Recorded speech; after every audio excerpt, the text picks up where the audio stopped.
Penguasa melakukan berbagai macam cara untuk memadamkan kritik, dan ternyata hal ini berlaku di banyak negara. Meski kebebasan kita sebagai warga negara diatur dalam perundang-undangan, namun tetap saja kita diawasi atau dimata-matai oleh beberapa pihak yang merasa memiliki kuasa. Bentuk mengawasinya pun beragam, baik melalui peretasan akun maupun lainnya. Tapi apa iya ada negara yang benar-benar memata-matai warganya? Kalau kamu pengen tahu, yuk langsung aja kita simak videonya berikut ini.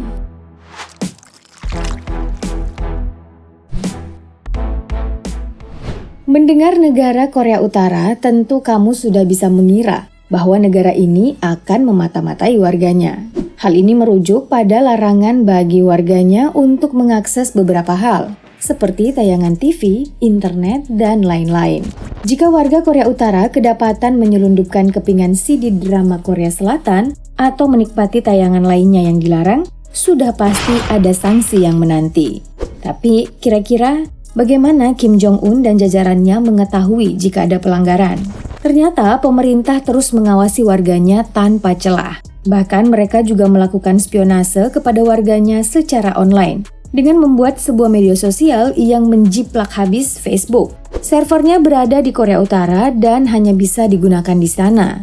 Media ini tentu saja menjadi salah satu alat untuk mengawasi dan mengatur warganya. Untuk mengoptimalkan sistem pengamanan secara offline, di beberapa wilayah akan ada personel pemerintah yang akan mengawasi langsung warganya. Rusia juga negara yang ketat mengawasi warganya. Bahkan pernah ada rencana regulasi di Rusia yang sampai saat ini masih jadi bahan obrolan, yakni aturan yang mewajibkan setiap orang mendaftar di situs manapun dengan menggunakan paspor, serta sebuah aturan yang memantau karyawan perpustakaan di media sosial. Dan yang tengah terjadi saat ini adalah Rusia mempunyai operasi pengawasan digital yang dikenal dengan aktivitas investigasi operatif atau SORM. Hal ini terungkap dari sebuah dokumen di Wikileaks berjudul Spy Files yang berjumlah sekitar 35 dokumen. Berkas tersebut juga menekankan bahwa penyedia layanan komunikasi di Rusia harus memegang fasilitas dan komponen SORM yang telah disediakan. Sejak lama Iran dikenal telah memata-matai warganya. Hal ini dilakukan demi kepentingan kekuasaan dan lain hal. Namun pemerintah Iran menegaskan bahwa mengawasi warganya berdiri di bawah pembenaran, agar bisa melakukan tindakan preventif ketika mengetahui indikasi kejahatan negara. Untuk menjalankan proses pengawasan ini, Iran malah bekerja sama dengan Nokia dan Siemens. Seperti kata Snowden, seorang mata-mata saat ini hanya membutuhkan sebuah ponsel, hanya butuh terhubung dengan internet, dan boom, mereka bisa mengetahui banyak hal. Informasi yang dikumpulkan juga didapatkan dari email pribadi warga serta akun media sosial seperti Twitter dan Facebook. Malah pemerintah melacak panggilan internet warganya sendiri. Selain Iran, negara Islam lain yang pernah diduga memata-matai warganya sendiri adalah Turki.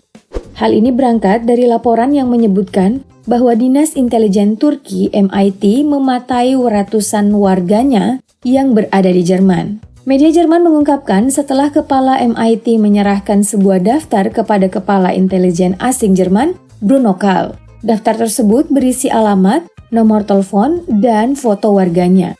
Tindakan ini diambil oleh pemerintah Turki untuk mewaspadai dugaan masuknya beberapa warganya yang di Jerman dalam gerakan menentang Presiden Erdogan. Menteri Dalam Negeri Jerman menegaskan bahwa tindakan tersebut tidak bisa ditolerir. Pihak Jerman pun lantas melakukan penyidikan atas laporan tersebut. Meski sempat naik pitam lantaran Turki yang memata-matai warganya, namun tindakan Jerman tersebut menuai cuitan. Pasalnya, negara beribu kota Berlin tersebut juga melakukan hal sama, yaitu mengawasi warganya diam-diam. Ih, konyol banget deh. Sebuah artikel pernah diterbitkan di sebuah situs yang menyebutkan Badan Perlindungan Konstitusi Jerman berencana akan memperluas pengawasan internet. Selain memata-matai negara lain, warga Amerika Serikat tidak luput dari jeratan mata-mata pemerintahnya sendiri. Edward Snowden sempat membocorkan serangkaian program pengawasan yang dilakukan Amerika Serikat secara luas pada tahun 2013. Mantan kontraktor untuk Kantor Keamanan Nasional Amerika Serikat ini membocorkan ribuan dokumen rahasia kepada media. Termasuk diantaranya adalah dokumen tentang pengawasan data yang diberlakukan sejak serangan 9/11 terjadi. Spy terlatih ini juga bahkan mengungkapkan kegiatan penyadapan yang dilakukan oleh National Security Agency atau NSA adalah proyekan rahasia. Amerika Serikat pernah berdalih jika semua program pengawasan yang dilakukan adalah sebagai bentuk langkah preventif dari terorisme. Namun kenyataannya, siapapun yang terlibat dalam kegiatan elektronik dan terhubung dengan jaringan internet akan masuk dalam jangkauan program pengawasan tersebut. Kalau kamu penasaran dengan kebenarannya, kamu boleh mengeceknya di Wikileaks dengan kata kunci Vault 7. Kamu akan mendapatkan lebih 9.000 dokumen yang hampir semuanya mengungkapkan cara Amerika Serikat melakukan pengawasan kepada warganya. Memata-matai warga sendiri juga dilakukan oleh negara tirai bambu, Cina. Lebih dari 30 militer dan lembaga pemerintahan Cina memanfaatkan drone robotik khusus untuk memata-matai penduduk, terutama yang berada di wilayah otonomi Xinjiang Uighur, yang berbatasan dengan beberapa negara seperti sebagian Mongol, Rusia, Kazakhstan, sebagian wilayah Pakistan, dan India. Wilayah ini adalah wilayah dengan populasi Islam terbesar di Cina. Wilayah ini telah sejak lama dibidik oleh Beijing sebagai sarang bagi separatisme, seperti yang dilansir dari Zero Hedge.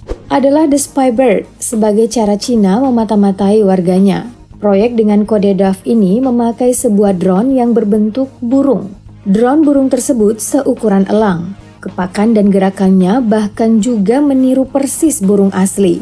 Pada drone ini terdapat kamera HD, antena GPS, dan sistem kontrol penerbangan. Dan tentu saja sistem penyambungan data yang bisa terkoneksi lewat satelit. Menurut pengakuan beberapa warga, robot burung ini bahkan sering mendekati hunian warga dan hinggap di pepohonan. Dengan semua sistemnya, drone ini bisa menghasilkan tangkapan gambar 3D. Seluruh aktivitas bisa terlihat dan tanpa diketahui, karena bisa melebur dengan burung asli lainnya.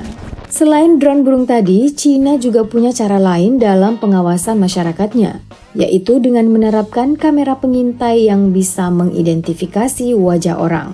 Kamera pengintai ini akan terhubung ke database pemerintah, dan hanya dalam hitungan detik, kamera bisa mengenali semua warga.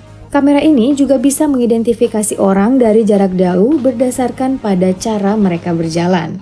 Hal ini diklaim untuk mendeteksi kebiasaan berjalan para pelaku kejahatan. Sehingga pemerintah pun berdalih bahwa program ini diterapkan untuk menjaga keamanan tiap warga, meskipun harus menghilangkan privasi warganya sendiri.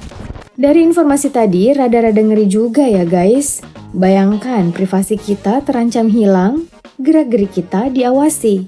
Kalau Indonesia menerapkan hal yang sama, kira-kira gimana? Komen di bawah ya.